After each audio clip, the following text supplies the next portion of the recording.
What is up, everybody? It's Dr. Vibe here, host and producer of the award-winning Dr. Vibe Show, the home of Epic Conversations, and I'm the host of Epic Conversations, 2020 Best Podcast News Award winner. No, 2018 Innovation Award winner, 2020 Best Podcast News Award winner, given out by the Canadian Ethnic Media Association. I also co-host and co-produce the only online show in the world for dads, fathers, and male caregivers. That is sponsored by Dove Men Plus Care, and being part of that movement, we have reached out directly and indirectly to over 400,000 dads, fathers, and male caregivers around the world. And as always, I'd like to say you're blessed, highly favored, a magnet for miracles, and a solution for someone's problem. Good morning on July 21st on the Morning Vibe. We have a three-headed Morning Vibe this morning with with two incredible individuals. My co-host, when he isn't doing everything else except slaying the world, Ryan Knight, and a mentor and a friend, Ray McMillan. Good morning, gentlemen. Yeah, good day, Dr. Vibe. It is a pleasure to have you on with us, Mr. McMillan. Good to see you. He's got to unmute himself, though. He's got to unmute himself, and then we can get him full.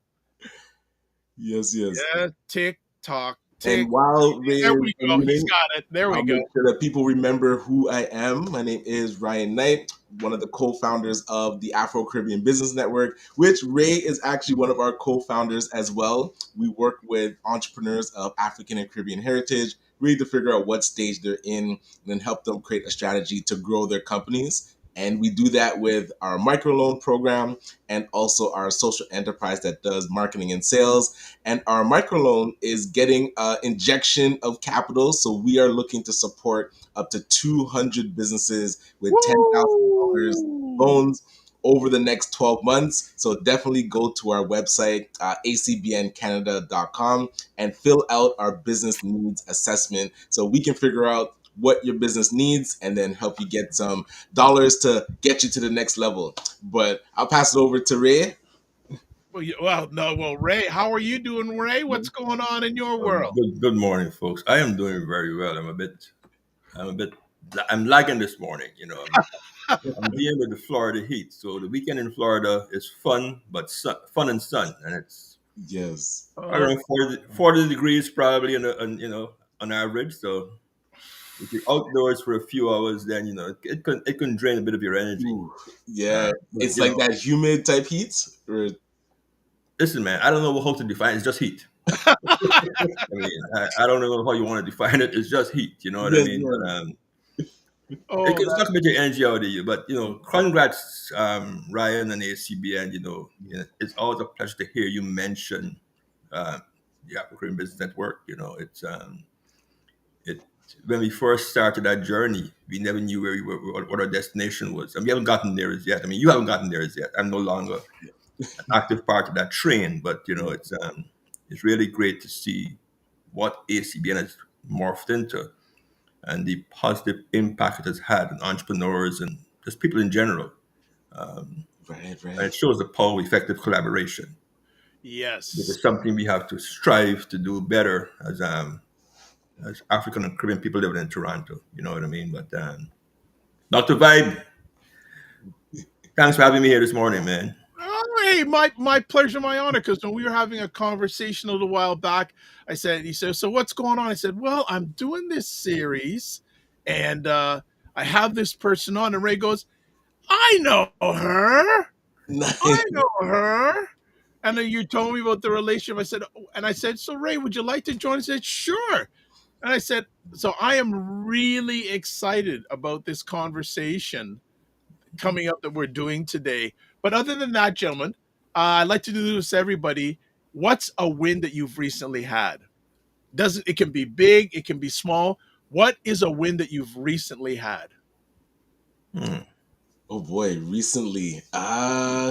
There's a win that I feel we're working on. And Ray, I talked to you for some advice about this project in Woodstock. So ACBN inching into the housing realm. So the official announcement is actually going to happen at our AGM, which is August, I think, 7th.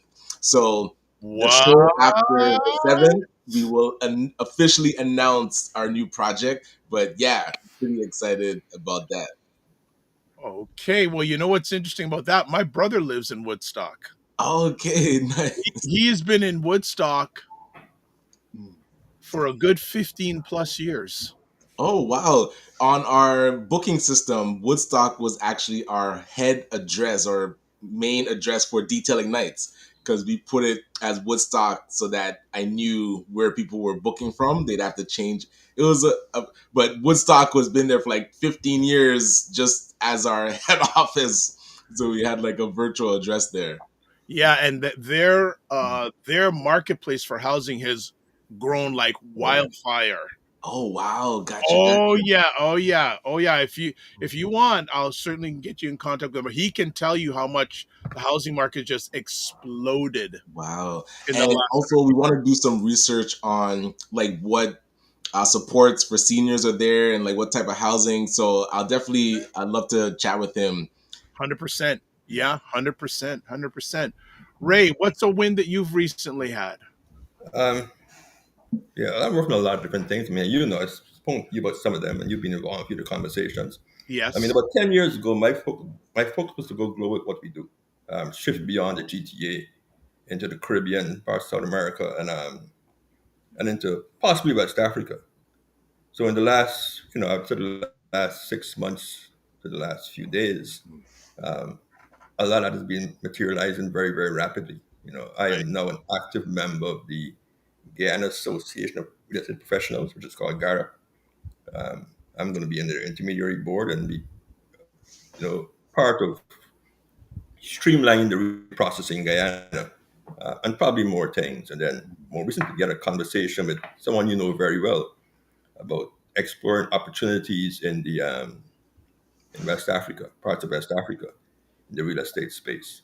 Um, and Nice. then, I'm still doing stuff in Jamaica. I've got, an active client who's doing a very large project in Jamaica, and we are consulting on that project. So, I mean, when I started out this journey back in the 90s, I had no idea what how it would unfold for me.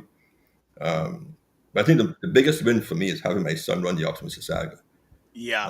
Right, right. and to watch him grow and evolve every single day. You know what I mean? So, and working with him and Andrew on our monthly conversations. Mhm. Um, Rich, you're going to be our next co-host coming up, Dr. Vibe. We need you to co-host a special conversation for us. Not No, co-host, host, actually, because you're going to run the show and we just going to be the people in nice, nice. That's so Oh good. gosh.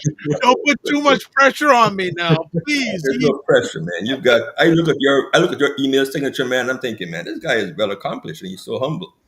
So I know you're very, very capable. So Yep. I can think Well, of a better person. I mean, you know me, you know my son, you know Andrew. yep. So I mean, you're the best person to have to basically have that competition with us. You know what I mean? But yeah, but I mean, to me, the wins are not just about one thing. It's Mhm. about continuously striving to be the best version of yourself, while helping folks along the way. I mean, if you're winning by yourself, that's no fun. I No. want everybody to come along for the ride. You know what I mean? So, and I think I always told Ryan he's one of the nicest guys I've ever met. Nice and good that he has. But observing him function, and you too yourself, Dr. Vibe, it has taught me quite a lot dealing with you guys over the last several years to really Wow. bring people into the conversation. Not everybody, but those who are deserving, Yep. and share the journey with them. You know, Right. Wow. But I was curious because we mentioned like when we started ACBN, we didn't know where it could go. When you started your brokerage, you didn't know where it could go. But when did you realize that you could shift to now global like global initiatives and global projects? Was there like a experience that happened where you're like, whoa, the world is bigger than just the GTA? actually, so for those who don't know, I went to school in Guyana. My mother's Guyanese. Mm. So a lot of my friends, I have a global friend group. My Ah, Guyanese live all over the world. I mean, you may never right. know because we keep stuff in a very, very low profile. So in the housing crisis in 2008, I had friends, a lot of friends living in the US. And most of my calls about how to navigate the real estate market came from my friends in America. No, I don't live in America. I Right. live in Toronto. But I had enough knowledge, and enough foresight to guide them. And about 3 months ago, one of my colleagues who wanted to sell his home in Florida back in 2009 Mm. called me and told me thanks. But had he sold that home, he'd never bought another house again. Ooh. Right? Because it's hard to get back into the market in your 40s when Right. you come out of a basic crisis. So he didn't sell at home on my advice. It was a messy situation. They were upside down by about probably 50 or 60 grand plus other debt. But I said, write it out because at the end of the day, you got to pay to live somewhere. Yep. Why not pay the bank than pay a landlord? And that God. made sense to him right away. He was an accountant, actually. It made sense to me immediately. And at that point, I realized that, okay, I can do this globally. And then I was always advising clients. My mom lived in Jamaica for a very long time. Mm-hmm. I traveled back and forth to the island frequently. So I had a very good sense of the geography of Jamaica, right? Gotcha. Um, and most Jamaicans don't know Jamaica. No offense to you, Ryan, but you guys don't know the island. Right. You just know the one place you come from. Right. Yes. So, I mean, I was studying, I'm a geography major. That's why I did at university, geography and economics. So I'll dissect the local economies, dissect the population growth, dissect a lot of stuff. And I can better advise clients on where and what to buy in Jamaica. And this went back to probably around the mid 2000s. Um, Right. and most of my clients thought I was Jamaican. Right? Right. Mm. Right. When Right. I wasn't, they were totally shocked Mm. because I knew the island better than them. And, I lived in St. Lucia, so I had a very good knowledge of St. Lucia. I never really monetized it. I had a Barbadian business partner, so we started doing condo financing in Barbados again in Wow. the 2000s. And my dad is Grenadian, so I go to the island very frequently. Mm. My mom lives there. Going back to Guyana. So it just sort of fell into place. But when it really all fell into place is when my son walked into my office in 2013, because that's when I knew I had the blueprint to now not be a mortgage broker anymore. Oh. Because Gotcha. that, while it was a great profession, served me well financially, Mm. it is limited to what I do. Because once you're licensed by a state or provincial body, you Mm. have to follow certain guidelines. You can't have certain conversations. Gotcha. Well, once I relinquish my license, I can talk about anything now, Mm. right? So that was where it all changed for me. He's licensed, so I tell people all the time, I am not a licensed mortgage broker. Right. I haven't done a mortgage transaction since 2018. I've done Hey. Oh more wow. business in those last 7 years. I mean, I've done construction projects in Guyana. I've done all sorts of stuff, which I couldn't have done. I mean, I could have done them, but I couldn't promote them. Gotcha. I had to keep it that'd be a well kept secret. So, I mean, '08 was probably the pivotal point when I realized that I had my pulse on things global, real estate. And then 2013, 14, when my son came into the office, Mm. then I realized, okay, yeah, this is what I was praying for. I mean, that Right. I need one of my offspring to become part of the conversation. Hence Macmillan Group, right? I never called the company a mortgage brokerage company God. because for me it was okay if I want to get into fashion design or I want to get into hotel management or my daughter went to York to do law. You want to open a law practice, then you Right. know, Macmillan Group can cover every single aspect of it, but the Macmillan mortgage team is very, very limited. So I had no interest in limiting myself in what I do by putting mortgage and real estate behind what I do. I mean, people know me for mortgage and real estate, but I mean, I do a whole lot of other things. Makes sense. Gotcha. Gotcha. Okay, we got to cut because this Ray could go on forever. He's had so much experience. But watch the replays of Ray on the platform. You'll get to know him better. We are going to go to a 30-second break, and then we're going to bring up our friend. Desiree she's smiling in the green room. She's excited. She won't be on the platform. So we'll be back in 30 seconds. What is up, everybody? It's Dr. Vibe here. These are two ladies. They're not all over the place. They're forward and they're straight shooters. I got to stand in front. No wonder people don't understand what the Democrats have been doing. That man lied 36,000 times, and we know this because you all counted it. This is part of the story that a lot of news outlets are not talking about.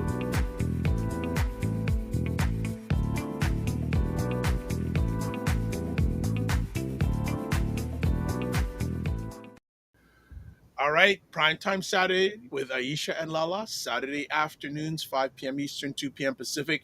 And the last 3 or 4 episodes, they're always good, but they've gone to a whole other level on It's the last few episodes. I mean, wow. So check it out live if you can. Make sure you subscribe. And as I say, subscribe to the Dr. Vibe Show on YouTube and hit the notification button. We're not at 1,860 subscribers yet. I said yet. So if you haven't and you're up to it, subscribe. If you have, tell other people, say, hey, there's a good thing going on here with a bunch of great people. Like the Dr. Vibe Show on Facebook, LinkedIn, Instagram, TikTok, Blue Sky, and Substack. Join the Morning Vibe Discord group. Email me, dr.vibe at the dr.vibeshow.com. Excuse me, or click on the link there.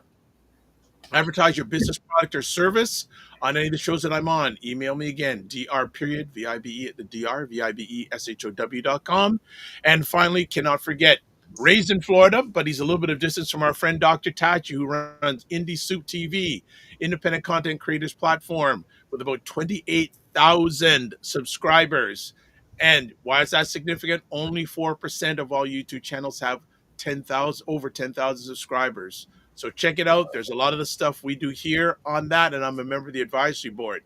All right, we are going to be starting something today on the third, yeah, the third Monday of each month for the next 5 months. Something called the C.R.A.F.T series.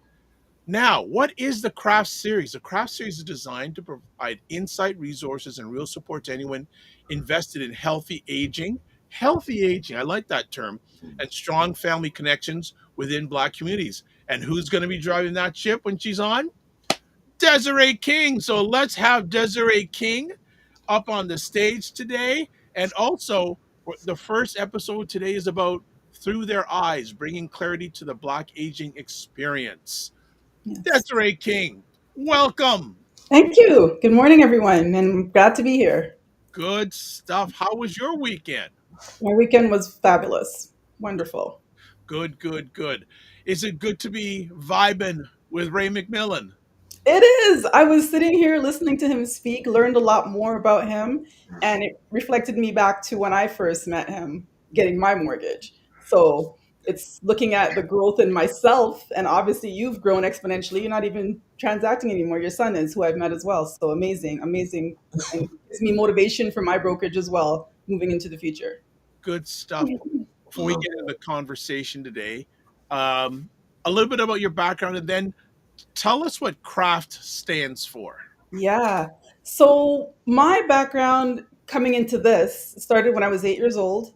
As a little girl, watching my mom go to Ryerson when it was a Polytechnic Institute. So we're doing her way throwback back there. She was a single mother, and she would always bring me along to have either the pond babysit me, where I would ice skate in the winter or dangle my feet in the summer, or I'd sit at the back of her class watching her as she studied to become a geriatric nurse.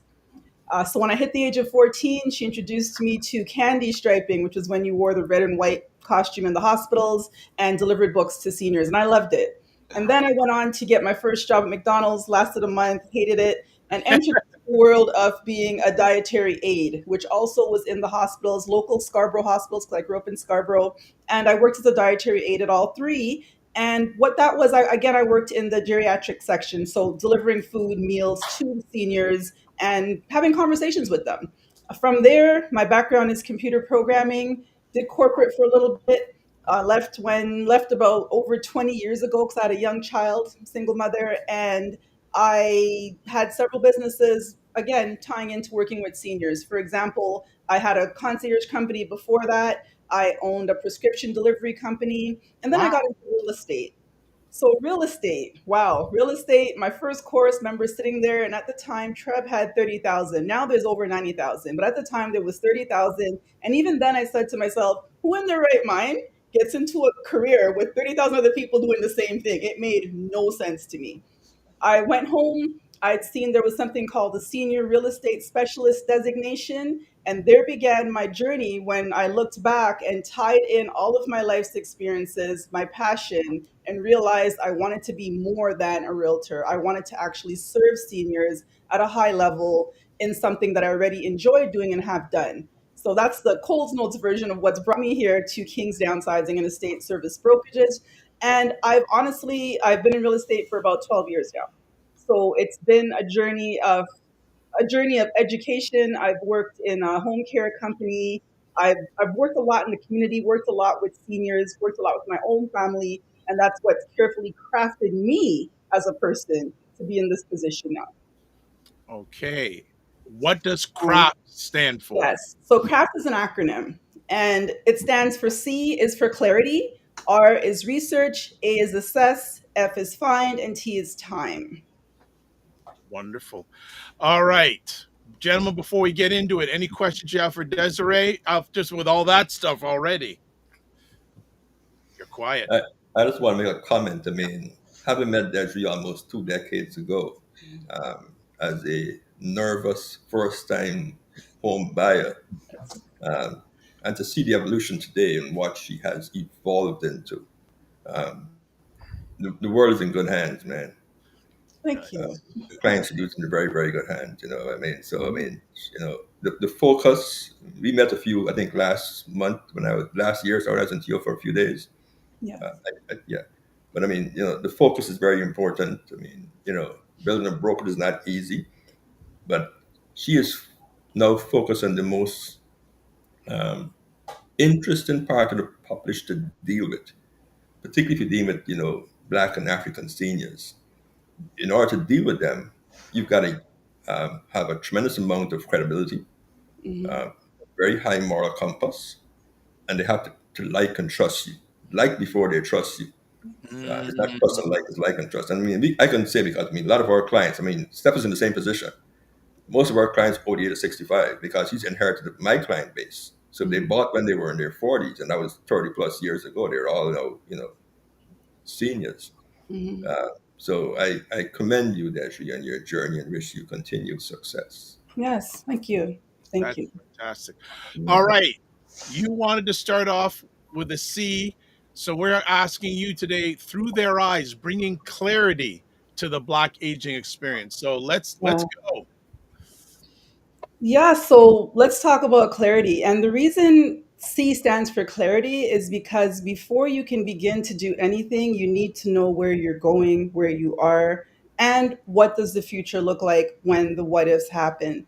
And those conversations in clarity include your family, it includes your spouse, it includes conversations with yourself to determine where you are. And you've got to be real about it. A lot of times seniors can tend to hide if they're living on their own what may be happening. They may be falling silently and not telling family members. And I've had that happen in my own family when I do what I do. It was a secret until we found out. So clarity is at the top of it all, bringing everybody together to have a conversation on what we want and what the future looks like. And again, I like to joke, it's beyond what my mother grew up telling me, which was don't put me in no nursing home. It's beyond that. We've grown way, way, way. You guys all laughed. I know you heard it. Way, It's way, way true. beyond that conversation. But do you typically start out with a one-to-one with the, I guess, the parent, or is it more of a family kind of full group conversation? There is no one size conversation. It's age and stage. It depends on where that individual is and how able they are. Also, if they want their children involved, because a lot of times it's about maintaining independence. So Yeah. sometimes the children are aware. I have a conversation with the parents. They give me permission to share, or the children are there as well, listening on the sidelines in case there are parts that their parents don't understand. So it's really where they are. If it's someone who now has looking, getting ready, has dementia maybe, and getting ready to go into long-term care or has transferred in, and that's a whole different conversation. I'm speaking to their power of attorney. So it really depends on the age and stage, which is there's no one size fits all conversation, but it always with me begins with a conversation. People will call and say, "Oh, I have to move my mom. What's my house worth?" And I will hit the pause button and say, "Hold on. Let's have a conversation. Mm. What's happening?" And then we build from there. Okay. I just want to quickly interrupt. The real Dango said, even before we went on live, he said, "Oh man, SMH, the Black aging experience so far for my wife and I had been has been a learning experience and a deep thinking one, and how unprepared we are. It's not always their fault, though." Mm. And also, good morning to Frequency Event Promotions. And yes, family, please comment. This is an important conversation. if you're not going through it directly, you probably will have to, whether yourself or your parents Yeah. have to go through it. I have a conversation piece for you, Desiree. What does clarity mean to you when it comes to aging and caregiving in Black families? Clarity means who does what? Where are certain documents located? Do they exist? Yes, you want to stay at home, but what does that look like? What are your health situations, challenges that you're going through? Because there tends to be a lot of secrecy in our community as well around finance and around health. So it's all of these things combined that we need to, like you say, peel back the layers to see what's happening within the family. Okay. Okay. Okay. Gotcha. And you know what? A lot of times these things happen suddenly too. So not being prepared, preparation is good, but sometimes life happens. Mm, And now you're tossed into this bucket of decisions to be made. I've seen families where their parent has had a fall. They end up in a hospital.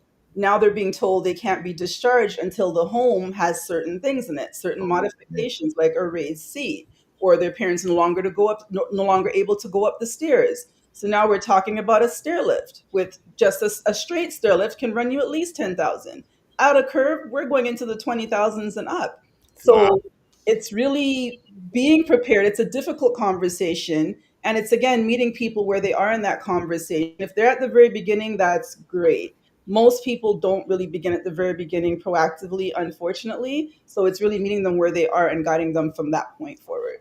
So I'm curious how we can be more proactive because typically we react to things. Like you said, a fall will happen and then you're scrambling to figure out what to do or the doctor is recommending things to be done at the home. So now if we have parents that are aging, I don't know if there's a right age to start asking, but what would be some good initial questions to ask our parents so that we can understand more about what will happen later, like, and to prepare ourselves. Yeah. So the hardest one, or probably the most difficult one, is mom, dad, whomever it is, do you have your power of attorney in place? Gotcha. That's important for health and for finances, because those are two different things. Do you have that in place? And again, when you touch on finances, it could be a very sticky topic. I'm sure Ray knows that as well. When we get into the finances, it can be a very sticky topic. So we start there really because that is the person who, if you're not like, you can use a scenario like saying, Mom, Dad, you know what? I've recently seen a situation where this person did not have power of attorney. And this is what happened. Do you have yours prepared? Because if you're not able to speak for yourself, I want to be able to represent you properly and honor your wishes. So that could be an opening conversation that you can have. You know, you may see them at home struggling. They're not probably taking care of the house as well. There's blown out light bulbs. There's things not quite up to par of how your parents used to be. That could be a conversation as well, that it could just be too overwhelming. Within my household, my mother-in-law and her twin sister, they realized that they had reached their limit when one day there was a little flood in the basement, and we came in, the aunt was just crying, I can't take this anymore, the house was too much. Yes. So Right. it's looking into those little things. What is now too much? Taking care of the lawn, the snow. And it's not something that we can blame ourselves for because we ourselves are sandwiched between our families, our jobs, our kids, sometimes grandkids, sometimes our great grandparents, if we're lucky enough to have them alive as well. So it's really, again, looking at the subtle signs that are there. Even with their driving, that's another tough one. How do Oh we yes. get them to stop driving? Sometimes we see the scuff marks on the car from in and Out out. of my cold dead hands will you take my license Yeah, Well, yeah, well, yeah, if I and if my I keys. if I have everyone's permission to interrupt, it's ironic you mentioned that my dad is going for his driver's test today. yes, Okay. What, Right? you have to redo a test or 80, something? 89 years old. yes, Wow. And I'm speaking that he's going to pass because I it's going to be a whole other life if I have to deal. Already take him enough around as it is, but if Hmm. he's totally cut off, that's a whole different lifestyle change, not only physically but emotionally. yes, For see, yes, because that's their mobility is shut yes, down. Ray, anything you want to? Actually, I'm going to say if Yeah, there's a comment. Go ahead, Ray. yeah. I've got a question for Desiree. I mean, being in the real estate space and understand that most homes in the GTA are two-story homes, Yes. and they aren't really designed for senior living. I mean, as you know, I'm in Florida, so Florida a very large senior. Some have a very large senior pop. So a lot of folk homes here are built for senior living. Yes. Most of them are bungalows with open plans, but a lot of the homes in the GTA, particularly if they're built in the 70s and 80s, and even the Hmm. newer homes, like maybe they're building these townhomes now, are all built more for young families. Hmm. Right. How does the conversation go between yourself and the senior individual or the senior married couple that it may make sense to move into a condominium Yeah. or something where your entire living space is on one floor and Yes. maneuverability and accessibility is a lot easier. Like, how does that conversation transpire? What kind of pushback would you get normally, given that a lot of us black folks don't like the whole quote unquote apartment living? Yes, I'm actually going through that right now with an individual. So how the conversation starts is I like to give people facts. You want to stay at home, that's great. What does that look like? What's the cost? I'm also a certified aging in place specialist. And what that means is I go to a home, and similar to a home inspection, when you purchase a home, you get a report on the health of the home. I do a report on the accessibility of the home and the safety of the home, starting from outside going in. If I'm able to go into a home, like for example, with my mother-in-law, we came into the home. She had a den, so basically we were able to close up that space on the main floor of the den, make it into a bedroom, and then knock out the hallway closet, which backed onto the two-piece and made it into a three-piece with a shower. So it's knowing how to look at the design and then bring in the professionals who can actually do it structurally to do it. Otherwise, it's giving them the costs. This, if it's possible, because sometimes the doorways are too narrow. It's not going to happen if they have a walker. The hallways are too narrow, the stairway, and it's pointing that out to them. So, like I said, the stairway, for example, or even an elevator, a lift that they have in homes now, that could run you about, say, 30,000, right? Then we look at bringing home care if they need care. If they're looking at even a few times a week, we're still in the $3,000 to $5,000 mark for bringing in care. It's giving them the numbers. I think the older adults, they push back when we show them what numbers look like realistically compared to moving. They tend to understand more, especially with someone who's still able to travel. Say they're not as, mobility, say mobility is not a thing, but they still want to travel and do things. It's then having the peace of mind of knowing, okay, living in a condo or a condo, say, you don't have to do the snow cleaning, the maintenance, all these different things. Living in a bungalow, it may be a good option, but you still have the maintenance. So what are the maintenance costs if the roof goes, there's things you just don't want to deal with as you get older. So it's really laying out the facts, laying out the numbers, and not just guessing facts. You really want to modify their home. It's bringing in the professionals who can do it once I can see the possibility of doing it as well for them. All right, I want to jump in a few things, just if I have everyone's permission. Mhm. Frequency of Event Promotion says, no doubt about it, I'm amazed at the number of realtors, but I appreciate the different, quote, niches, unquote, within the real estate industry. Also, Harris Marketing is in the house. People should know who that is. Mr. Wayne Harris, what is up? Hope you and your family are fine and safe. Um, I have another, I have, okay, I have a general question for the audience that I'm going to put in the chat. I'd like to see if they are open to responding. So I'm just going to put it here, and I'm also put a banner for it, and it talks about how much you in your own family have conversations about important topics. So I'm going to put this question up quick, producer Matt. We just showed for a few seconds, and the question is: do you prefer having family meetings to talk about important topics, or do you like one-on-one conversations, and why? So, would love to see if anyone wants to chat about that in the comment section. Have another conversation piece with Desiree, and you had mentioned a little bit about this earlier on, but the whole aspect about generational conversations Yes. about this subject. And I just got to put. Okay, here's my question: how do generational differences in Black families affect clarity about aging and care expectations? Well, let's start with, I think, coming from a Caribbean household with an aging grandmother back home in Trinidad, that's where I'm from. Back home, we had more of a community. We touched on this before, who assisted with the care. So we could be at home with our parents. But we also have the whole community, if we're not there, who also would be assisting with the care. I think things were slower back then too, so we were able to do more. Like my aunt retired, went back home, helped with the grandparents. In Canada, it's different. We don't have that community environment with neighbors who are looking out for each other per se. And we may live, even I gave an example earlier of someone who lives in Brampton with their parent in Scarborough.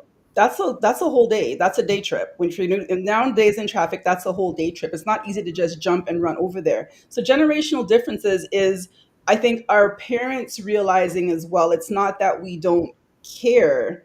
It's that this is what we're able to do with the busyness and with the other things that get in the way of life. And with that, it's also them understanding that there are better options, although they may have a stigma towards it. I mean, right now, there aren't really any retirement residents that are catering solely to our community. Some communities do have that. You will see it. The newer ones, you will see more of a mix, a blend of cultures in there, but that's still something that they kind of shy away from. So, retirement living, I don't really see many of our people choosing to do that. Some do, some don't, but mostly it's when there's a crisis need, like say one spouse is having a severe decline, they need to go in. So the other spouse wants to be there along with them. And that's not talking about long-term care. That's a whole different ball game. But mainly the generational difference is just understanding that times have changed and the level of business has changed and people are just going, going, going. And it's understanding that although you may want me to do it, we can bring people in who can do it, which then in turn avoids resentment from the children who are helping their parents from going from task based to actually enjoying their time with their parents when they visit them, as opposed to only having a list of things to do and getting frustrated. Ooh, right. I have a That's a question. good I answer, have a but question for you. I have a question for you, Desiree. You mentioned the whole generational conversation, but I'm going yes. to take it one step further. So I grew up in a intergenerational home in the Caribbean. My grandparents had a very large home, and so that was part of my reality up when I left Guyana in Hmm. my 20s. Hmm. My kids here in Toronto grew up in an intergenerational home also. Hmm. Their grandmother lived with them since my second son, I think, was 8 months old. Now I know it's not a common phenomenon Hmm. among Black and Caribbean families in North America. It's a very common phenomenon in other cultures. Hmm. Have you ever approached the conversation of having adult children who live in the Greater Toronto area or the area you service to look at getting into an intergenerational home instead of having their parents live independently? Yes. And there's a couple of pluses to that. I mean, one is the social interaction with your own family Hmm. will, one, delay a lot of the mental health issues that affect seniors. Hmm. And there's no safer place than being in a home with people who love you, with your kids and grandkids and possibly great grandkids. Yep. Is that a conversation? And how receptive are your clients to that conversation if you do bring it up? It is a conversation. It's all about dynamics. Is there an only child? Is there more than one child? Because even if there's more than one child, what I found is there's always one that takes on the bulk of the load. And are they willing to take it on? Do the parents want to do this as well? Because a lot of it is independence that they're holding on to. And there may be dynamics where they're like, I'm not living with this person because she's always telling me what to do. She doesn't ask my opinion. So ideally, it's an ideal situation. Realistically, it's really looking at the family dynamics. Does one sibling, are they fighting about who can have who? I've seen a situation where they want the person is in the hospital, they need to go into care because they can't handle it. The person has a two-bedroom townhouse. The sister's insisting, I don't want mom to go into care. She needs to go with my brother, but the sister won't renovate her own house to bring the mother. So there's a lot of confusion and dynamics along with that. It seems simple. It is an ideal answer. Yes, intergenerationally, great. That would be great. Everyone's there. You can save on childcare with having the parents there if they're able. food, cooking, the whole conversation, being together. But I think it's such a deeper conversation when you get into family dynamics. And when the conversation comes up, sometimes you're sitting there and you see it come up, and you just have to sit back silently and watch, because it may not be the ideal situation. There are some cultures where that's what they do. They'll have grandma, great grandma, married couples, everybody's living in one household. I don't think especially with Caribbean cultures, I don't see us being as receptive of that as some other cultures that I've seen where they're But more. you and I both lived that way in the Caribbean, Desiree. So what changed? I think there's a lot of culture that's lost as people, as we come into Canadian society. A lot of that is lost. Why? Location. I have someone who lives in Scarborough. She would love to move in with her kid. She doesn't want to live with her child who lives in Scarborough as well. The other one would love to buy a house, but she wants to go further out. The mom needs care right here in Scarborough that's in her community. And that's another important thing as well, is most older adults want to stay in the community where their church is, where their doctor is, where all these things they're familiar with is, and their children may not want to live in that same community. So how do we meet in the middle? So it's layers of bigger conversations that need to happen as well, especially when the person needs care. If you go north of Brampton, say in Caledon, and you need to get Ontario at home services, the government services for care, you're going to have a hell of a time, because those people are working, they're given an hour, but they're working back to back, overbooked, seeing people. And when you're all the way out there, I've had a client trying to get care. She had to come back into Streetsville to get the care coming in. So lots of different factors because of where we are and because of this. I mean, it's a big place with lots of places to live, and everyone has to agree. I just want to jump in because I know Ryan has something to say, but I'll catch up on some comments real quick. Mhm. Harris Marketing says, "Good to see the godfather of mortgages. He doesn't do that anymore. You should have came in earlier on here with the Gala King." Worldwide now. Yeah, Andrew Stewart, great to see you here, who's part of the monthly conversations with Ray and Stefan. They're here. Harris Marketing says, one-on-one to learn about my question, one-on-one to learn, and then family meeting to get everyone on the same page. Harris Marketing says, I was told if you don't have a firstborn born daughter, you have to hire one. Wow. The girl children are expected to take on the burden. This was true for my sister. I helped, but she was it.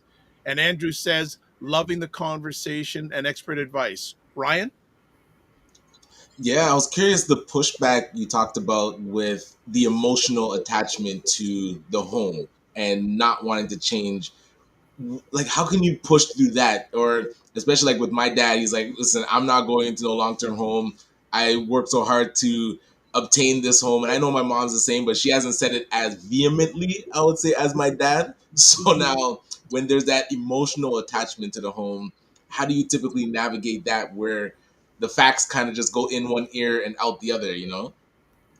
Again, it's, when you get old, you're hanging on to two things: independence and legacy. Independence, as in doing things, you're not a child, you're being treated like a child sometimes, but you're not. And legacy, because you're looking back at what you've done, what you haven't done, and what will be remembered of me. So when you have someone that's pushing back, that's perfectly fine. You want to stay at home, great. But again, it comes back to, what are we going to do if the what if happens? It's better if you're part of that decision in planning, then it happens and now you're unhappy with what you're being forced to do. Right. Not having a plan is not a plan, it's a plan for failure. Mm. So it's all about, again, I get it, you want to stay here, let's make sure you're at home safely, let's bring in the things that you need. But what happens if you fall, you have a heart attack, you get stricken with some other ailment? What happens then? And we want them to be able to be part of that conversation. I stress that. If the what happens, we have no guarantee what can happen. What happens then?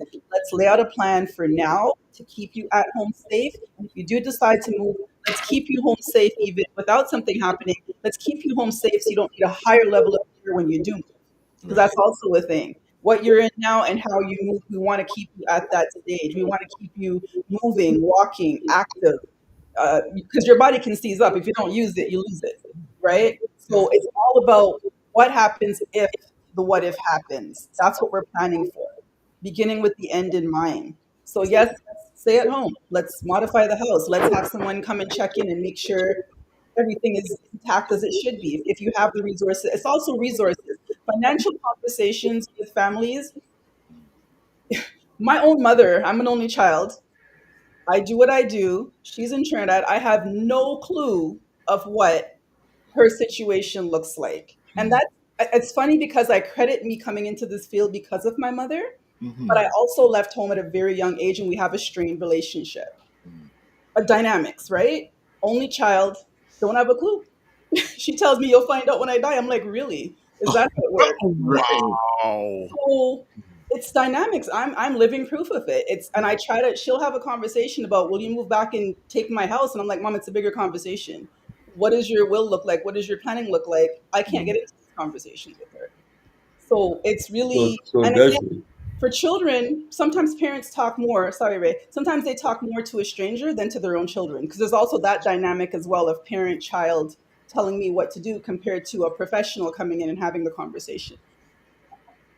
Go ahead, Ray. yeah. At what, in your experience now, at what point did that conversation for clarity really start? At what age, I should say, does it start with you and your clients? Yeah. And second part of the Again, question is, if it starts over the age of 65, perhaps if we start that conversation with folks in their 50s, yes. you may have a better end result. Because Yes. I think once you get to 50, I'm in my 60s now, the next 10 years goes by lightning fast. Hmm. And your life can change very, very quickly in those 10 years, Hmm. right? Um, so I think making the preparation during you're much younger when you don't even have to think seriously about retirement and downsizing and mobility issues and all of that fun stuff Hmm. might be a better solution, you know. It is, which is why I've made it my mission within the industry that I'm in. I'm a realtor by trade, but within this industry, I think every industry needs people who understand the needs of seniors and are able to educate them because there's different touch points how we meet them. You may meet them in the mortgage or the investment world. I may meet them in the real estate world. Someone else may meet them in the insurance world. So it's everybody in these different worlds being able to have the same conversations, I think, so the message is clear and we're able to speak from a knowledgeable point to take them far enough. And I'm a a real estate professional. I can take you far enough in that conversation based on my knowledge to then introduce you to the correct professional to hand you over who can then continue the conversation and guide you to where you need to be. Ideally, yes, starting at this age is great. There's also something called usability, I think is the word for it. So it's when you know you have aging parents coming to your house, but they don't like to come because maybe they think the toilet seat's too low, or they can't go up and down the stairs, or they're trying to hold on to the walls and they need railings to walk. There are some nice aesthetically pleasing designs you can do for when your parents come over, they're comfortable. But here's the thing, as you age, it's already done. And now you can use it as well. So it's really changing the mindset of it all. This is really, really, really good stuff. I just want to catch up on the conversations, and there's a lot of people watching this live. Push the comments. The comments are coming in. Let's go. Harris Marketing says the seniors don't like accepting that they are losing their independence. Ego and pride slow down solutions. He also says we brought in PSWs for meals, bathing, and medicine to start. Having a will, health mandate, and a power of attorney is mandatory in all countries with assets. Real Dango, who kicked off with all the comments at the beginning, says, yes, yes, yes. When you're 50, 55 comes very fast. And then 60 seems to come even faster, along with health issues. Mhm. And then Harris Marketing also says, also, one person has 100% of the responsibility, yet all the children share equally as beneficiaries. This is unfair to the Ooh, max. interesting. Right, right. So you Yes. mentioned you mentioned that your mom is in Trinidad. Did she retire in Trinidad or she never left Trinidad? And you're She's in, retired. She was living in the States as a nurse after, and then she okay. retired there. So let's flip the script. Let's Yes. assume that you've got the parent who lives in Toronto and the kids have got great lives living in the Caribbean because there's a lot of that that goes on also. Yes. Then you've got, or they live in the US or they live in the UK because I mean, like my family's all over the place. I'm the only person who lived in Canada in my family. I had no siblings, mother, aunt, cousin, everybody lived in Toronto. Mm. Right? So how does that conversation go when that adult or senior has no family? in the legal jurisdiction in which they live. Like, how do you navigate that conversation? You got a child in the UK, you got a child back in Trinidad, child living in Texas. Like, how does it play out? Ideally, your power of attorney should be someone in the same jurisdiction. If Mhm. they're not, it can work that way as well. But then you just have to make sure you have those documents in order as well. Or if there's a close family friend that you trust in the area, or if there's the spouse would be the power of attorney, depending on how that works both ways. But also bring in somebody else who is a family member in there, or you'll have that conversation. We have video conferencing, getting together to decide who should be the person if this happens. Who's most familiar? I'd probably say the person in the States if they have someone in the States because it's North America. And I've Mhm. dealt with a family who they're there, the person passed away here, and they acted as that. And then bringing in resources. Someone like me, the division of my real estate company is the concierge side, where it's not necessarily dealing with real estate, but everything else you need for a senior. So find someone, a contact you have in that jurisdiction in Canada, I'm in Ontario, who is able to help you navigate it from where you are and connect you with those resources and fill in the gaps on the things you're not able to do. You more so now need a concierge, someone who can, something like doing check-in calls. We do that with seniors. If you're part of our concierge, if they need a monthly check-in or just a phone call, someone to go by and see, has their fridge been cleaned out, these different things. I think you would have to find resources that are there from away, but still be aware of what is happening in that jurisdiction and educate yourself on it, or find a family member or a friend who's able to take on that role with you being the secondary person alongside them, but they being more active there for you. Mm. Nice. Ryan.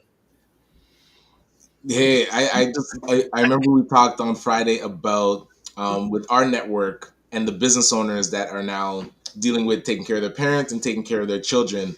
So I was curious, any advice around them getting clarity with their own situation and how to now navigate, because the additional work is like, it's scary for them because they already feel maxed out.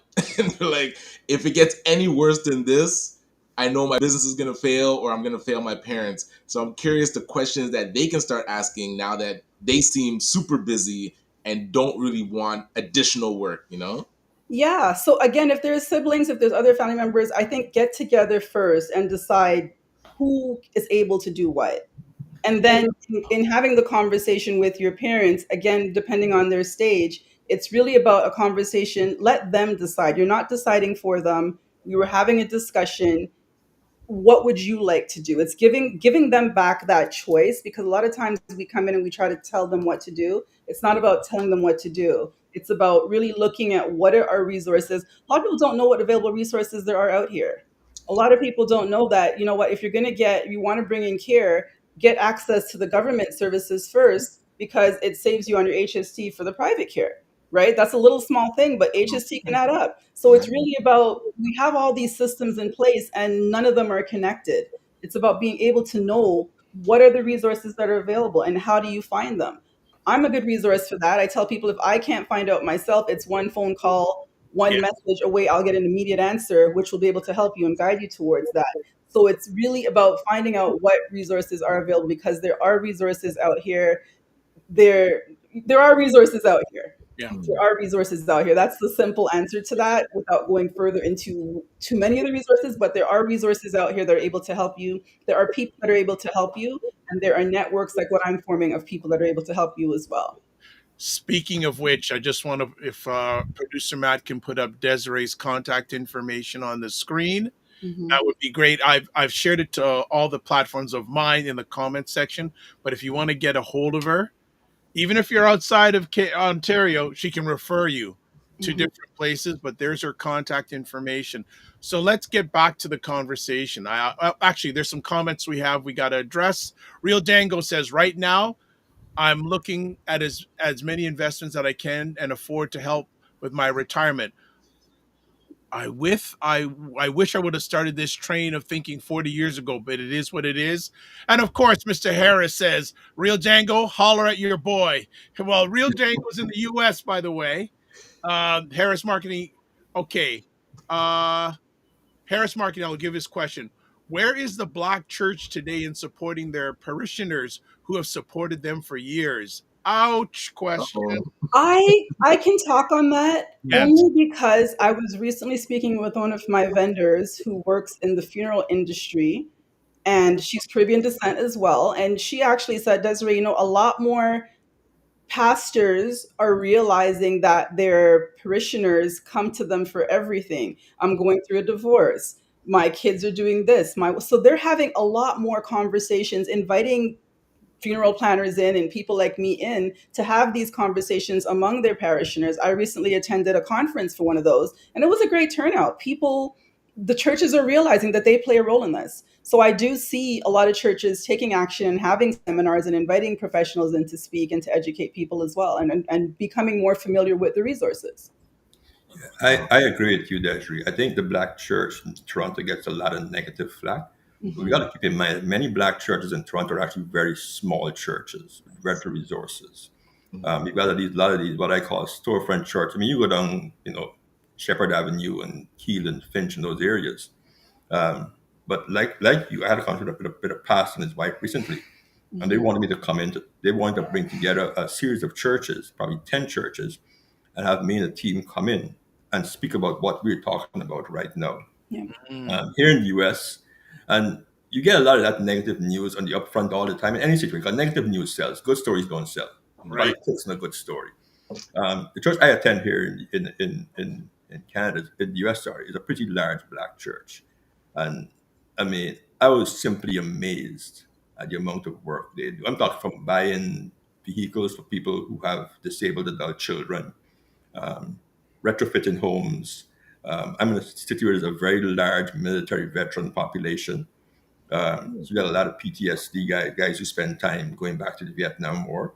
Right. And there's a lot of support here from churches in general, but particularly the Black church, given the dynamic. Because, where I am, I'm in Northeast Florida. It's more like this, living in the South than living in Florida. It's not Miami, it's not Orlando. It's a very different environment in reality. I think we got to be careful with our comments regarding the Black church because I think we have to consider that most of them are very small, um, 50, 60 members sometimes. You need to have a decent size membership to really scale and grow and help anybody. If you can't help yourself, you can't help anybody else. But I've got a question for you. Given the way our migration model has worked over the last 50 years in Canada, or 60 years, where it was mostly women who came to Canada, mostly healthcare workers also. A lot of them didn't, even if they were married, they didn't come with their husbands, and eventually those marriages fell apart. What percent of the seniors you deal with are single women? Mhm. And if you deal with married couples, Black or Caribbean couples, which dynamic is easy to navigate when it comes to planning for their future and really determine how to retire comfortably and enjoy life? That is a good question. I would say a lot of the seniors who I meet who are females alone, they're widowed.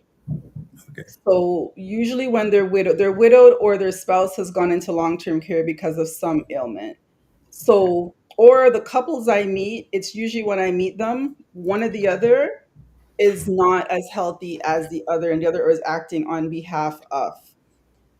What it comes to making decisions, I would say when I encounter, okay, let's talk about women alone. When I encounter a lot of women alone who say weren't married, then they're having a whole different conversation because they're looking for more affordable housing, which is something that I try my best to help them navigate. However, we know that the waiting list for those types of housings are 7 to 10 years. There's actually a model I've spoken to someone with, and I think would be a great model for anyone here who's an investor, of purchasing bungalows in the city and retrofitting them for senior housing. I actually worked with an organization before as well where they were looking at doing that, having homes for senior matchmaking. So even if you're a senior, say living in a house by yourself, you can rent out your rooms and then have care coming into one place, and it makes it more affordable. But numerically, I would say mostly women definitely is who I would deal with, or And then comes males who are having wives that are going through some sort of health crisis where they have to make the decisions. The resistance comes more when I'm dealing, I will be honest, with the females who are making the decisions. When it's the male, it's more of this is what we need to do. They're not holding on to all that stuff. It's an easier transition. Let's just get it done. It's nice and simple.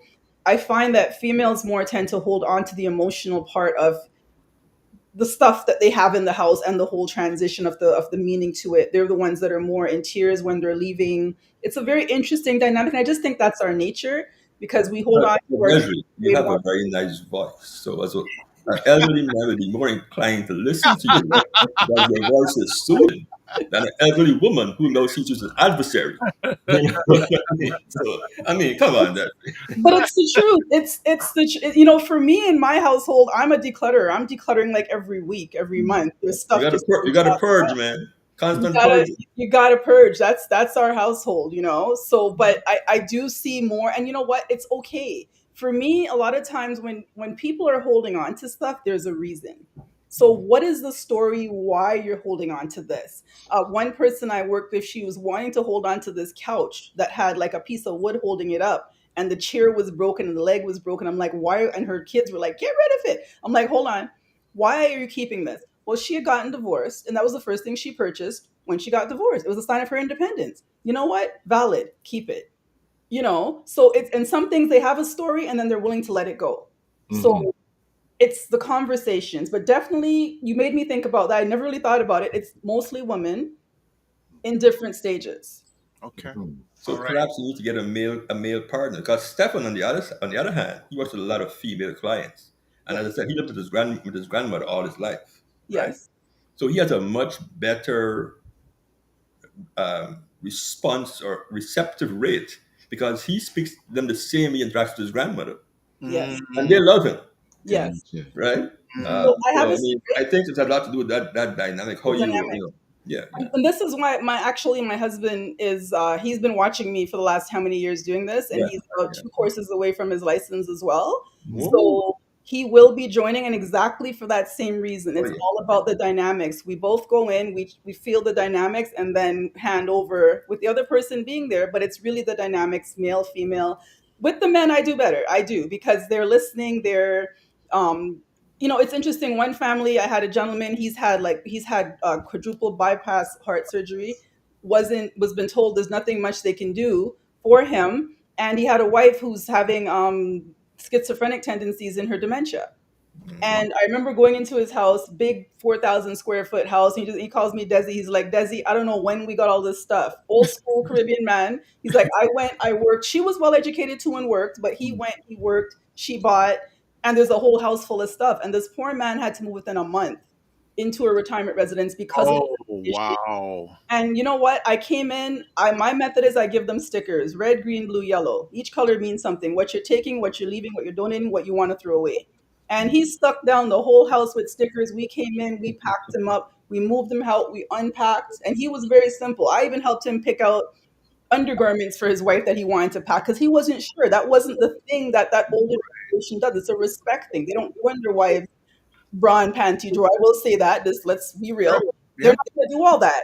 I was able to do all that for him, and that's the things that a lot of families I help them one on one. They get to know me over the time, and they want me. So I'll come in with assistance, but I'm guiding the whole thing, and I helped him through it. Now he's sitting down again, having this is a person who was not having conversations with his wife. He's now settled into retirement.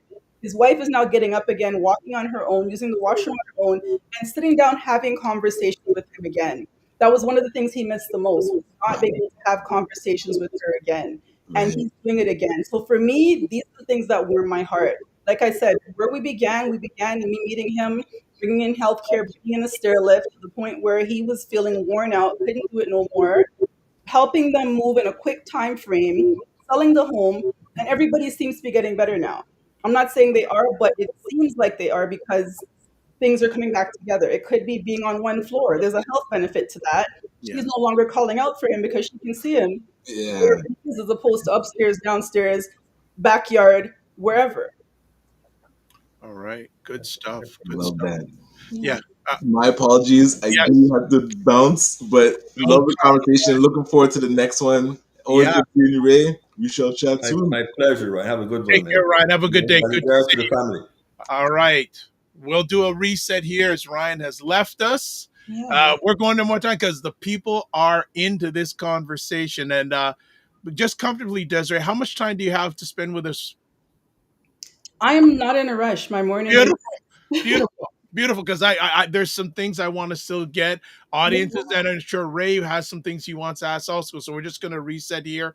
Desiree is on laying the knowledge, and we haven't even talked that much about clarity. I'm trying to ask some questions about clarity, but everyone else is bombarding in, and I don't mind that. It's all about you, the audience. So go the ahead. biggest thing is to replace silence with safety. And that's the biggest thing in clarity. There's a lot of silence in our community.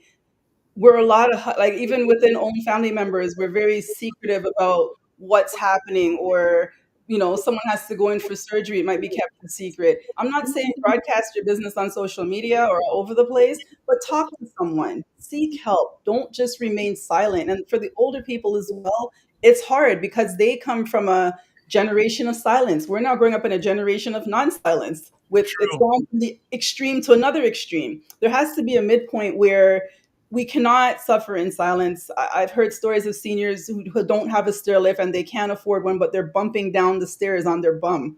Another lady I know who was a PSW, which surprised me. She showed me a picture of her mom standing at the bottom of the stairs and she was on a towel. And my eyes immediately went to the towel and going, why is she on a towel? That's a safety risk. And she said, oh, she's just standing there. I said, well, how does she, 'cause I saw the stairs, it was a big curved stairs. I'm like, how does she get up the stairs? Her brother put her son puts her on his back and carries her up the stairs. Oh my God. What are we talking about here? Because they don't want to get a stair lift in their home because it doesn't look good. That's what the sister says. If that's what you're thinking is caring for your parents, you're better off having a conversation about them going into a more safer environment. Because I'm going to say it, a lot of times children or even our parents are thinking more about the inheritance.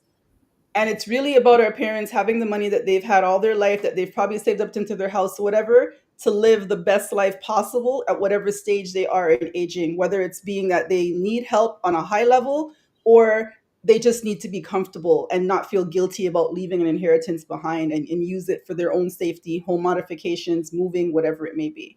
All right. Before we press on, if you're watching live on the Dr. Vibe Show YouTube channel, have a poll for you all.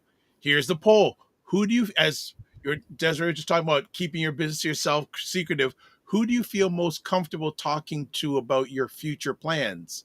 One, spouse partner. Two, children. Three, siblings. Four, friends. Five, no one yet. I think this is a very interesting poll to put out there. So we'd like to see if you are willing. We got answers coming already. Fantastic. Let's go to some comments. Let's go to Harris Marketing says, I offer funeral services. I offer a funeral service concierge service to assist with all the arrangements, including repatriating a body from anywhere on the planet. He also says he is down to go to churches with any of you to help. C Nurse K says, good morning, all. Desiree, have you connected with social workers and hospitals to offer your services as an option for patients and families? And also, thanks for all the fantastic work you are doing. So, have you done that? I've connected with social workers who work with retirement residences primarily when people are transitioning into long-term care or in the community, not in hospitals as yet, but it's definitely on my list to do. Okay, good stuff. Got some. So we got some votes coming in. Walamala, just put in five because you put five and some stuff after it. So just put in five for your answer to that thing. All right, let's get back to comments here. CNSK says, especially on the geriatric medicine wards. Also says, always a pleasure, Dr. Vibe. Thank you. Great to have you here. Real Django says, exactly, Harris Marketing. Where is the Black Church? I do remember back in the 80s, the church I attended often helped a lot of elders with groceries and services. Harris Marketing says another exposure, having multiple properties that will trigger capital gains. The kids don't have the money to pay the taxes, so they have to sell. Having insurance and other things can help. Also, Seniors Case says seniors have come in after having a fall and having been on the floor for hours, sometimes days. Then when the EMS arrives, sometimes there is so much clutter, it's hard to get to them. And Real Dango has emojis up. Good stuff.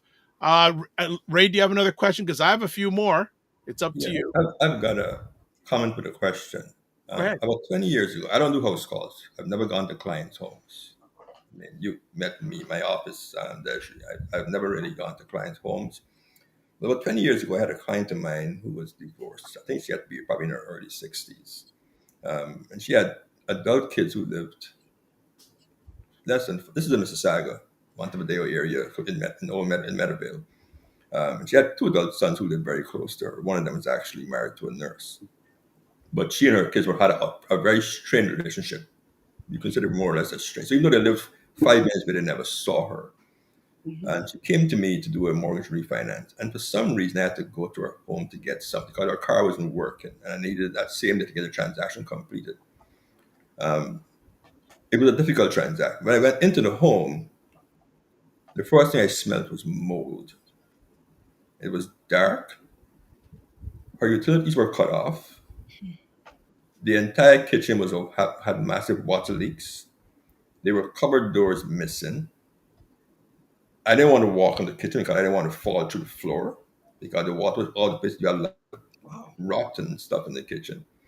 And this woman was a healthcare worker for years. I don't think she was a nurse. She might have been probably an RPN. So she made a reasonably decent income, and she was intelligent. But the isolation and the stress, I guess she started to lose her mind. Doing what you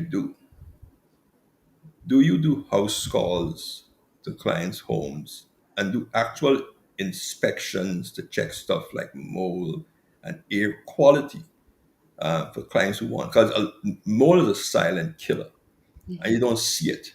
I mean, you can have a pipe leaking inside of drywall, and you would, if the place is painted, you never know until you see that paint start bubbling that that wall is so deteriorated. So, do you guys offer that as part of what you do? And if you run into a situation where the house needs to be remediated, how do you handle that situation? I do have a mold expert on as one of my vendors. I have walked into homes as discussed where I've even had to bring in an exterminator because there is evidence of a lot of mice.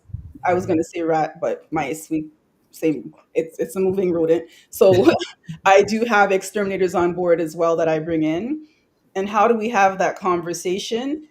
It's again, it's when okay, the kids can come in and say the same thing, they're not going to shift. I just find that when I come in, and this is just my personal experience, and I have that conversation, because I'm able to circle back around, sometimes it's repeating back to people what they're saying. If it needs to be remediated, I let them know that they've got to, if they have to leave the house for X amount of time, we'll make arrangements for what that looks like, but we need to get the house remediated. uh, so mostly for me, it hasn't really been mold. Mold is something I've discovered probably after, like the last house I prepared after getting the person out. Then we discovered, okay, this is what's here. Because I always also, as well, when I'm listing a home that's been lived in for 40 years, 50 years, 30 years, whatever, by a senior, I always have a pre-listing inspection first. That is one of the first things I do, and that's where a lot of the stuff comes out on what's really going on with the home. But to answer your question, in the small format, yes, I do have people on tap for that. I will bring them in. It will be a conversation. I haven't had anybody resist having to leave their home because it needs remediation of some sort, whether it be rodents, whether it be mold, whether it be just unsafe and it needs to be taken care of. I have not had pushback when I've had that conversation. I have had one lady push back. She lives in a rental place and she's a hoarder. And the challenge is that for her, she has her own collective behavior, but then her kids, although they complain, everything they don't want, they bring it there as well. Oh, So wow. that was yeah, they bring it there as well because they know she'll take it. So that was a conversation as well with the kids. And when you have someone like that, really, it's a state of mind. So I do have counselors as well that I can introduce them to who work on the hoarding is not just a physical thing; it's a mental thing who work on them with that side of it and we'll work collaboratively to get the person in a better state once they're willing. We can't force them, but it's a lot of conversations and getting them to do it. And it's a family ordeal. In your experience, is it a common experience? Is it Yes. a current story? Yes. A lot of Caribbean people, older people, I find that they have a lot of stuff. One of the reasons might be they came up here not planning on staying here and they plan on going back home one day. And that one day may never come, but there's a lot of stuff. Also, I've had families where the husband passed away many years ago and they still haven't let go. And there's all that stuff again left over there. So it's a very common thing. Unfortunately, it is very common. It is very common. One thing I wanted to touch on though before we went on was the person talking about people coming in with falls after being on the floor for hours. Listen, if nothing else, if you know an older person, I'm talking to everybody out there, if you have an older person who's living by themselves, get them a PERS, PRS, Personal Emergency Response System. Lifeline is one of them. I have coupons for them, not endorsing them alone, but I do have coupons for them. What this is a pendant they can wear or a bracelet that if they fall, it alerts, it has a calling order. It alerts the system, the monitoring station, and then it'll call, say, Pray First, Survive First, whoever you have on the calling list, it'll call these people, and they will also send emergency response if necessary. A personal emergency response system can save lives. Even if you have seniors who are living together and one is not as cognitive as the other, the more healthy one should have one. Here's why. The person who does not have the cognitive ability cannot make a decision like that should this person go into crisis, who to call. So it's for their own safety as well. So nothing else. My first conversation with every client I speak to is, do they have an emergency response system? Get them one. It's under $100 a month. If the person has a tendency of wandering, we hear a lot of times they can't be a Yes. senior because they're wandering. They have pendants with a GPS built in. Yeah, a good friend of my dad is in the he's had dementia, and there are times where he just leaves the house and the family doesn't know. Yep. And so he'll be sometimes he's gone missing for 2 or 3 days. Yes. It's Yeah. it's not pretty. Another conversation piece here. How do stigma and cultural taboos around aging or illness impact open discussion and clarity? Again, it's silence. I think sometimes in our community, illness is seen as a personal failure or it's shamed in that person's mind. So it's knowing that aging is a normal process and things happen. It's not something to be ashamed of. Aging on its whole is nothing to be ashamed of. I know a lot of times, like for me, when I look back at the age that some of the older people I know were, when you heard them saying, "Oh, my back," and I'm going into my Trini accent, and my leg, and the knee, and the sugar, it was just something that they accepted. And I look at me now, I'm going to be 52, and I'm nowhere like they were in their 50s. So I think they tended to age themselves quicker, if that's a good way to put it, by Mental mental problems. mentally, yes, exactly. It was a mental thing. And I think now we kind of more embrace our age and we walk with it with our head up high and we take it as something as strength. And it's not something to be frowned upon. Caregiving also is expected and not discussed, right? So we come back around to that. It's expected. This is what our culture does. This is what we're going to do. Mm. And a lot of times it's not possible, right? And then there's the fear of institutional systems. That's a whole other Oh boy. Ouch. Nurse case says so key to have those devices. Also, sometimes the stove is actually removed from the house as it is a safety measure to help folks age in place. Wow. Wow. Wow. And Real Dango puts thumbs up on what Nurse K. Yeah, the stove can be a hazard. Uh, Let me ask also, how, and I think you touched on it a few moments ago, but if you can go a little deeper, how do you help families clarify the difference between wants and needs for their Hmm. aging loved ones? How do you clarify between wants and needs? Needs are, well, okay, let's just get really simple. ADLs, activities of daily living.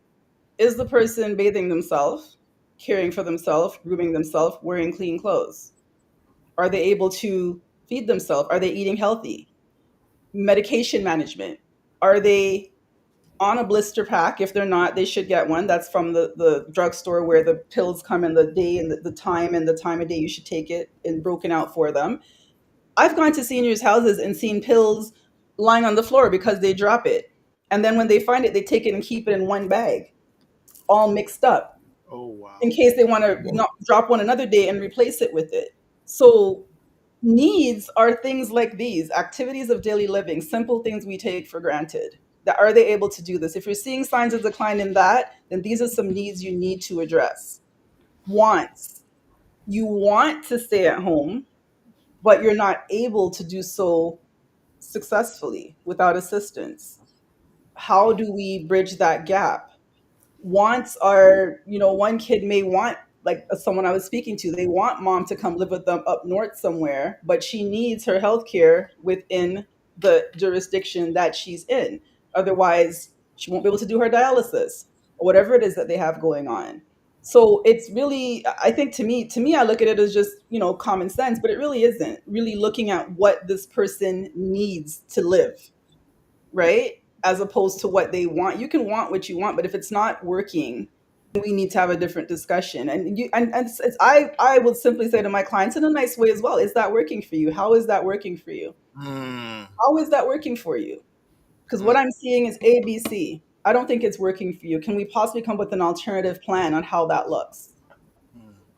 Harris Marketing says we put in cameras in the kitchen, seating and dining areas, hallways, and stairs. We could communicate via cameras. It was a big help. If you know they are home and don't see them on camera, call. A lot of parents complain about the cameras in the house. It is a good Oh. option, but I've heard complaints about that because they put this thing up here and they're looking at, like, it's a challenge, but if they're agreeable to it, cameras work. Again, for me, cameras are great. I know families that have family members in the Caribbean. It's great for that when the person's in a different country because you can talk through it and see them and speak to them as well.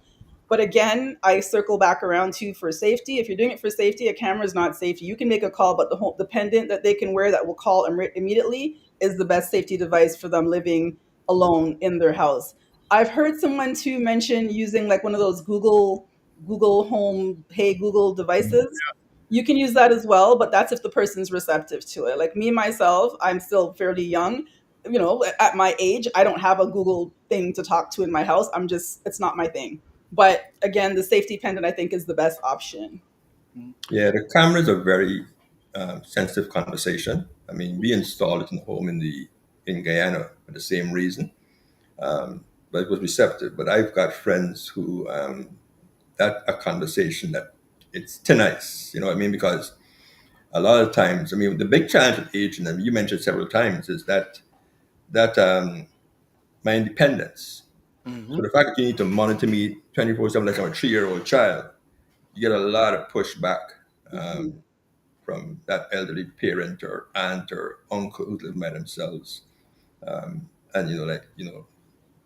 even though I I have one installed in the home in the Caribbean, I very seldom actually turn it on to look at it because even I feel guilty Mhm. peering somebody through a camera. I Mhm. have a issue with it. You know what I mean? Exterior Mhm. cameras is one thing, for the house is secure, but the interior cameras in the house, I Mhm. very seldom look at it. But I understand the need for it. Mhm. But that's a very delicate and sensitive conversation.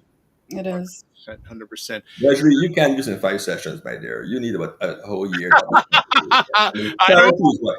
Clarity is what? 7 letters? CLARITY. That's 7 letters. Right? I'm actually writing a book. I am writing a book. Nice. Okay. And part of the book will be worksheets as well to work through, not just the book Nice. speaking, but worksheets to work through as well. So I'm hoping to have that out in the next month or two, probably. That's Oh, great. That So is that very is good. something that's working through this and other methods that I have as well.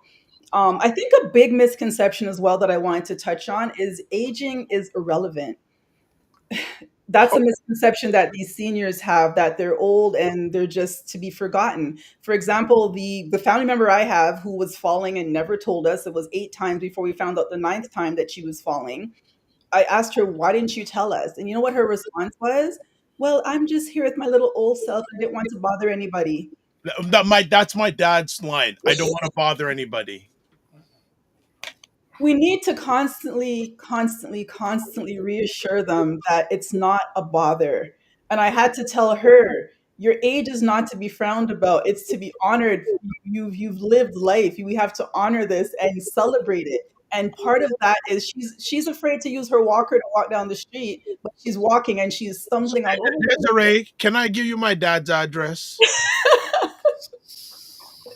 She's stumbling all over the place when she's walking. And I said to her, "Do you think why don't you want to use the walker?" And her response, she's 89. So remember, 89-year-old woman, not wanting to use the walker, but she's stumbling. And I'm like, "Well, why don't you want to use it?" Makes her look old.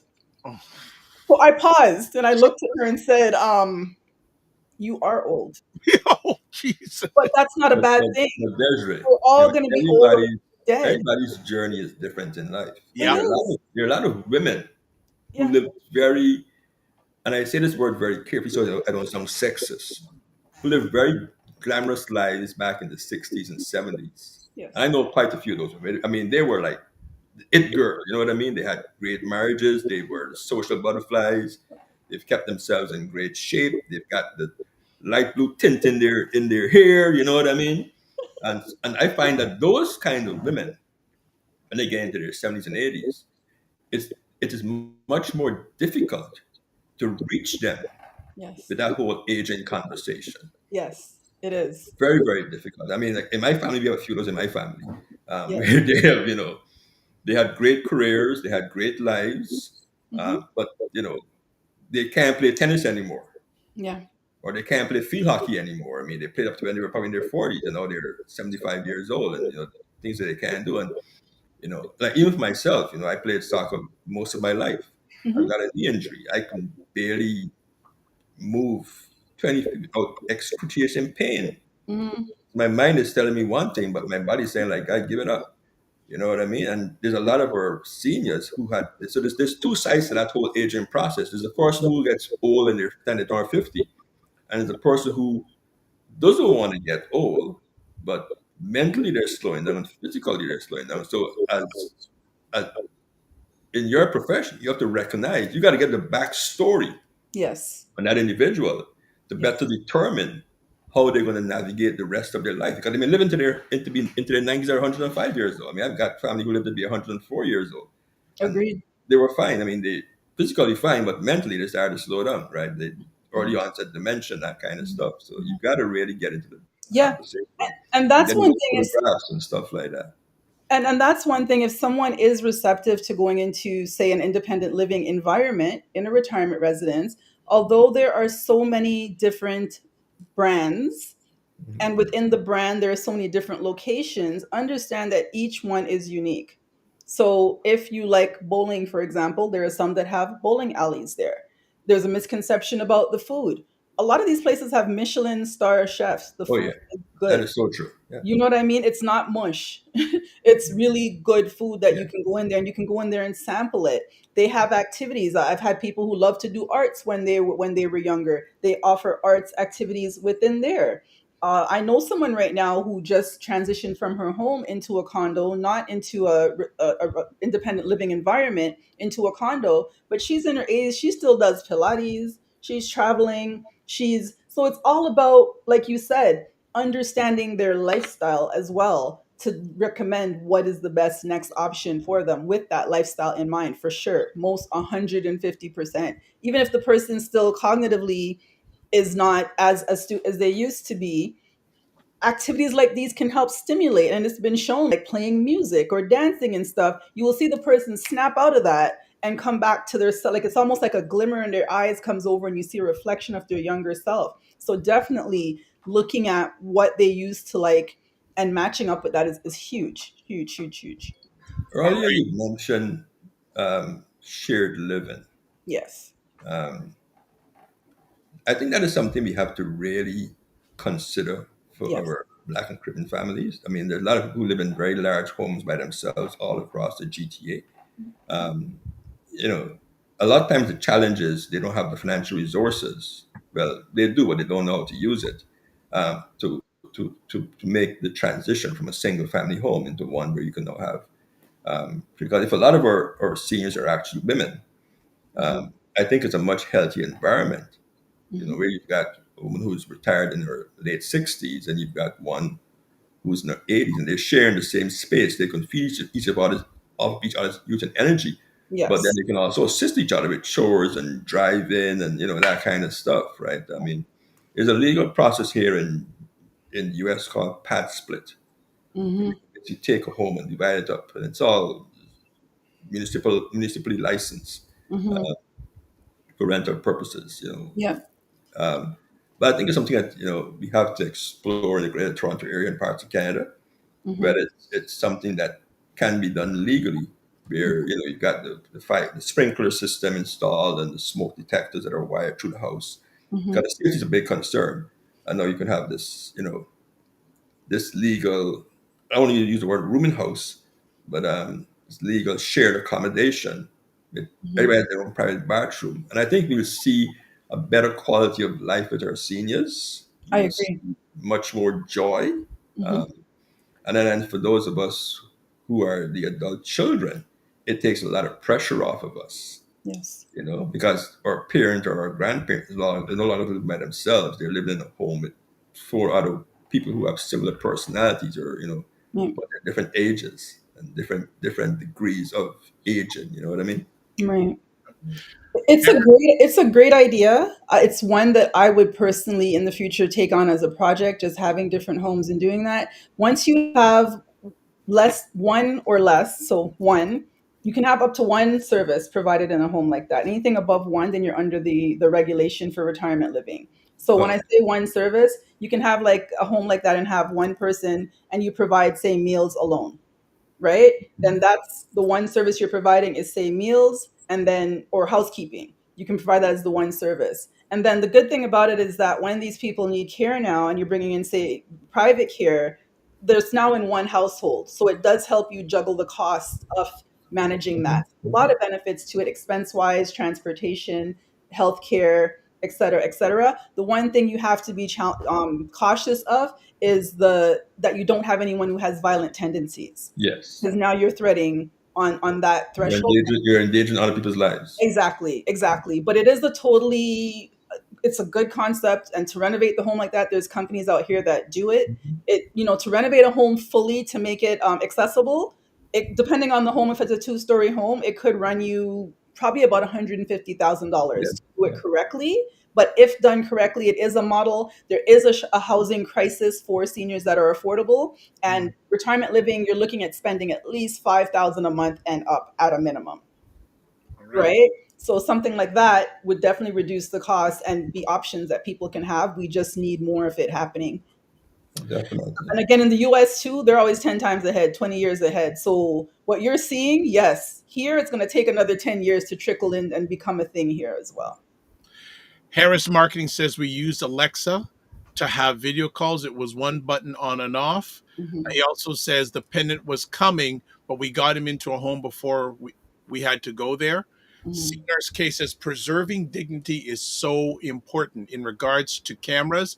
A lot of falls happen in the bathroom, a very personal space. And Harris Martin says, "Gotta bounce. Thanks. No problem." I have one or two more conversation pieces. How do you handle situations where family members have very different perceptions of what an older relative needs? I would have a conversation with the family members first and really try to understand. I had a conversation the other day, like I told you, understand what is their reason for wanting this decision. This person was saying she wanted her mom to come live with her, but it's further up north. And I said, but that's a very selfish decision. She thought her mom was being selfish by not wanting to come with her. I said, no, you're being selfish because your mom needs the care. So if it's centered around care, that's what we have to make the priority. We have to look at what is the priority, not what is it that you want. And are you able to bring your parent in the home, and like in this case where I told you about, where the son is carrying the woman up the stairs, and do it properly? If you're going to do it properly. That's also another conversation. Are you financially able to do this properly? And if not, what are the financial resources we have that can enable you to do it properly? It's one thing to do it, but it's another thing to do it properly. And the key word is properly, Mm. because How not doing it properly can lead you into a whole other realm. Go ahead. how can faith, spirituality, or community involvement support get greater clarity in aging and caregiving? Faith and spiritual clarity. Sorry, go ahead. What So, did you how say? can faith, spirituality, or community involvement support greater clarity in aging and caregiving? Hmm. Faith. It's funny you mentioned faith because I myself am a Christian. My book is grounded around clarity and these concepts with faith as a base. Because if you look at a lot of spiritual references, it speaks about clarity, it speaks about organization, it speaks about honoring our elders. So it's really based a lot along that side of it. The other one was, sorry, I missed it, faith, and the second one was, Spiritual. Spirituality okay. or community involvement support greater clarity in aging and caregiving. Well, definitely, like we said, even having the churches now having conferences where they're bringing in people or just someone to speak on these things, it all intertwines into community and faith and spirituality by having these conversations in these spaces that are not traditionally having the conversations. And it's where everybody, people who are of that, they go into these spaces. That's a way of doing it as well. There are people who are not faith based, but they're more spiritual, if you want to call that, speaking about the universe or whatever their choices may be. Again, it's really about it comes down to the conversation, just having clear conversations. Whether you're spiritual or not, it's about having conversations. If you're faith based, then great, we can show you scripture that supports your decisions. If you're not, it's still about just having the open conversation. It all starts with opening the door to have the conversations and to bring the right people together in the conversation. If you know you're speaking, if you detect that you're speaking to someone who may have a cognitive challenge, then you may have to get a gerontologist in to have them assessed and see, do they have early onset dementia? Are there things that we need to be concerned about? It's fact finding, right? Clarity is all about fact finding. What are the challenges that this person is having? What are the, there are forms of dementia that can rapidly increase within a year. I've just dealt with a family like that. They've been told their mother is diagnosed with that and they don't know how quick the decrease may be, but it's going to happen. So they have quickly now in advance with the mother while she's still able assisted her with moving and letting go of the house. They actually, and it was interesting how ready she was with having these conversations, because when the house was, it's now prepared, it's now listed, they asked her, did she want to come back and see it one last time? She said, nope, I walked out on June the 4th and that was it. So if we're able to get someone to that point where they realize it's a need, again, and she was a very spiritual woman. She knew it was a season. It was that season that was happening in her life. Uh, Let me one or two more conversation pieces. And again, thank you for your time. You are on fire, and the family are loving it. Let me ask you, what resources or tools do you recommend for families looking to get clear about their loved one's current situation and future wishes? Well, I'm going to say myself. Yeah, I would hope I'm, you say I'm that. a huge resource. Again, I have King's Golden Years concierge services as well. There's a free membership. And what this free membership does is, first of all, it gives you a back end to access to my vetted resources. So we always see seniors getting taken advantage of, say, the roofer that came by and charged 30 grand and never finishes the roof, or the handyman that came by and left work undone. There I have access of people that are vetted that you can go in, you'll see them surrounded by a gold box, and you can call this person or call me directly, and this person will come in. They won't be upselling you, they won't be taking your money and running away, all that type of stuff. Other resources, I mean, I could say use Google. Google's there for a lot of stuff, but do we really use what we find? No. So really finding trusted professionals that you trust. Speak to your pastor, speak to someone like me, speak to someone like Ray who may know someone else who can. We all have referral networks, right? So if we tap into what we do have, that's where the conversation begins. Worst case scenario, call the Ontario at homes. They used to be called Lynn. Call them. They can give you resources as far as bringing in the government type care, which is more more based on just making sure your home is, you're bathing, you're taking your pills, there may be meals, that type of thing. But tap into something, just have conversations. You'd be surprised sometimes just mentioning something to someone and they pop up and say, hey, I actually know someone who can help. I have somebody in my circle right now, family members as well, they had bed bugs, and Ooh, they did not reach out to me. They reached out to some random person because they freaked out. And $6,000 later, like Wow. I spoke to my exterminator, and I don't believe it should cost $6,000. So If you know someone as well, even though they're a family member, do not be afraid to reach out. There is no shame in asking for help. I think that's the biggest thing. I think people are afraid to ask for help, and there is no shame in doing so, Gotcha. right? Gotcha. Um, Ray, any more conversation pieces? I have one more, and we're gonna let this fire cool out. Anything else you want to ask? No, Desiree has shared so much with us today. I mean, this is a great conversation and a much needed conversation. Um, you know, the internet is flooded with information. Some of it we gotta take with a grain of salt. But then for us who've come from the Caribbean where we've had lived experience and with intergenerational living and grandparents and great aunts and stuff, I think we bring a better clarity to the conversation and a high degree of empathy also. Yeah. But I mean, I really appreciate being part of the conversation today, Dr. Vibe and Desiree. Thanks for the Yeah, invitation. I really do yeah. appreciate it. Good stuff. Desiree, my last conversation piece with you today. What advice would you give someone who feels overwhelmed and uncertain about where to start? They're overwhelmed and uncertain where to start. Well, as my slogan says, one call does it all. So I'm going to do a plug again. And this is not Thank you. a lot of the work I do. I don't do it. I don't do the work I do for money. I really like to say what I do is where purpose meets passion. I'm extremely passionate, as I said, from a young age growing up, watching what's happening. And my advice is that you can't, it's better. I don't believe in living life with regrets. So, in not having the conversation, and God forbid something happens, you're going to have to live with that pain of regret. It's better to make the call, have the conversation. If you're unsure, you're overwhelmed, or you're even avoiding the hard questions, that's your signal to clarify the conversation. It may be uncomfortable. It's going to be uncomfortable, but it's a powerful act of love, responsibility, and respect that we should take for our elders who are the shoulders that we stand on. They're the reason we are here. And Yeah, I think that really my mission is to assist families and assist older people at a stage in their life when they're often overlooked. Society tends to overlook the elders. And this is a point when they're often overlooked when they need that care. Once a man, twice a child, right? So we really need to understand, like we talked about generational differences and silence and creating a safe space to speak across generations. I have a 21-year-old. She's grown up seeing me do this. And she's studying medicine right now. But I still, when I see a situation, when I see somebody being mistreated in my personal household, I call her over and say, listen, you see this? Mm-mm.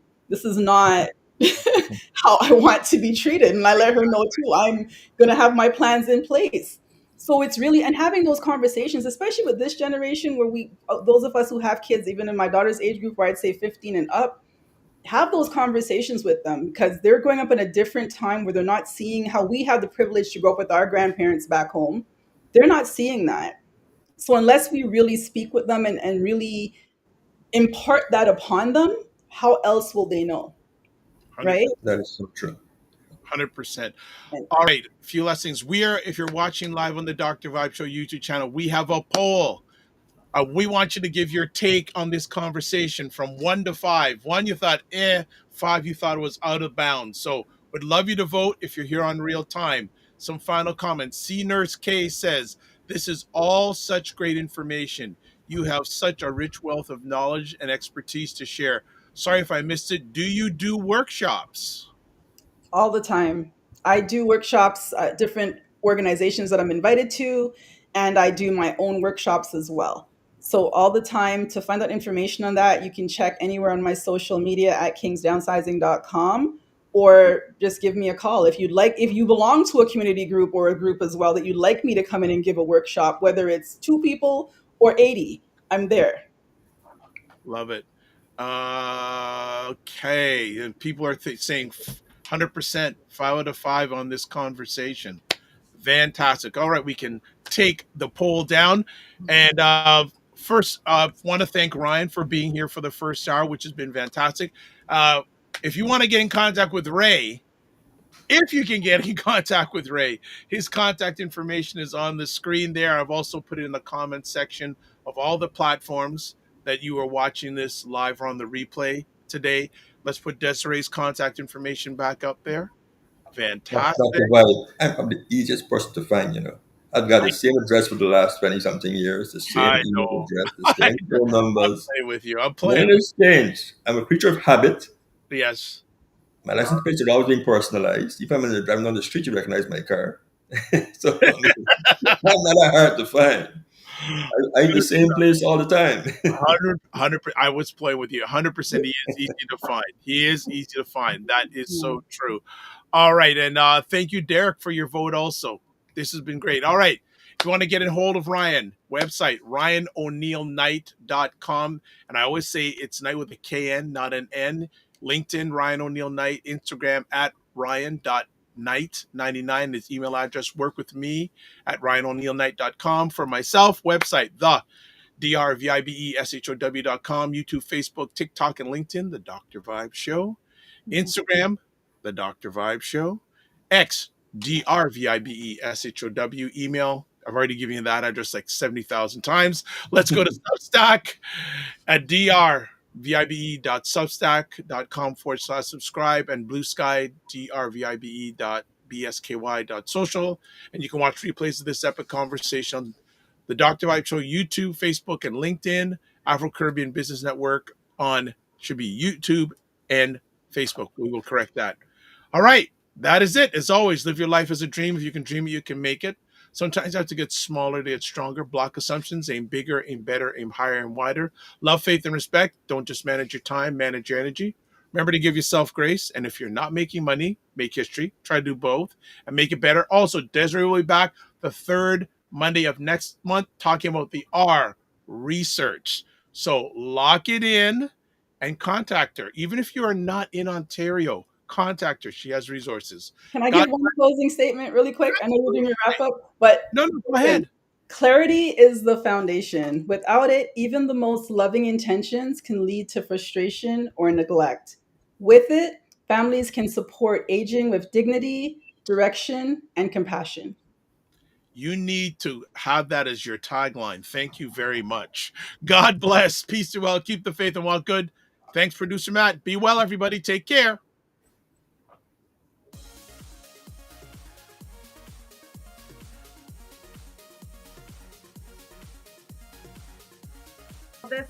This whole thing of using your business with plant-based products, don't you think your life should reflect that too?